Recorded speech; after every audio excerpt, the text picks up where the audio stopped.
Conceive, believe, achieve. This is former UFC middleweight champion of the world, Michael Bisping. Paddy the Baddy here. You're listening to Combat Sports UK. And you're watching Combat Sports UK.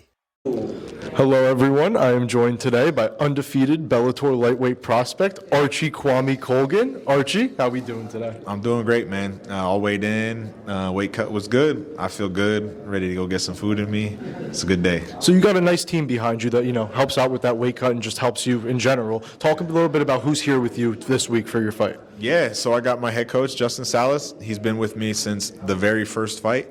And then my jiu-jitsu coach, Peter Straub. And Coach Ben Charrington, he's a wrestling coach. And then my boy Grant Neal, who's been in my corner previous handful of times. He's not in the corner this week, but, we're in each other's corners for life. And it means a lot that he flew out a day extra just to hang out and give that energy and the love back. So that's my squad. And you talked about how much it meant for those kind of guys to come out here with you because, they go out and fight with Justin Gaethje, Kamaru Usman, some of the biggest names. How does it feel to be in that kind of echelon of fighters, at least in their eyes?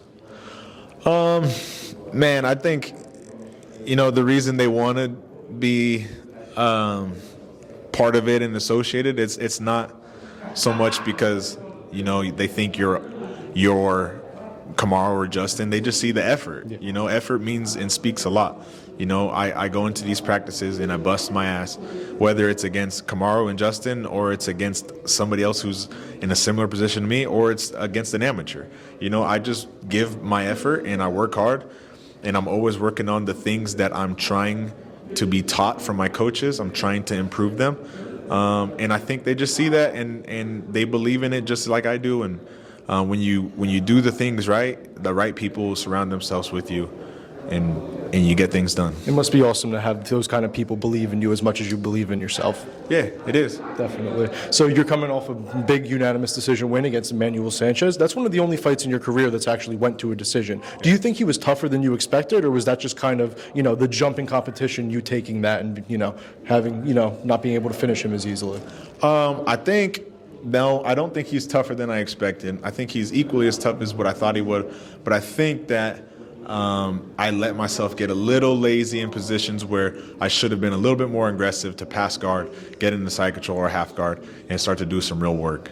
Like when I was in close guard, I knew he couldn't submit me there, and I was almost content with just landing punches and some elbows from close guard, which are good, but those aren't fight-ending sequences, and I should have been just a little bit more aggressive to pass to try and finish that fight.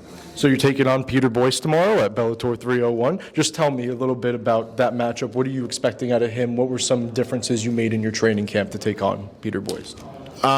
Nothing, really. Yeah, I mean, he presents good kickboxing to the table, but, that's something that I've had to deal with my entire career. These guys think that, you're a wrestler and their striking is superior to yours. And maybe if it was just a normal kickboxing fight, maybe you could outpoint me. But this is not a kickboxing fight, and this is MMA striking, and it is different than just kickboxing. So he's gonna see that, and and I'm gonna see it too. There's definitely gonna be some grappling involved, for sure. It's an MMA fight. Get ready for it, because we're coming with everything. Do you plan on using that grappling to kind of negate that height difference? It was a clear height difference at weigh-ins, and he's just a lot of a bigger guy than you are. No, I don't think he's any bigger than me. I think he's just taller. Yeah. He's actually very thin. Mm-hmm. So, no, I don't think the grappling would be to negate any sort of height differential.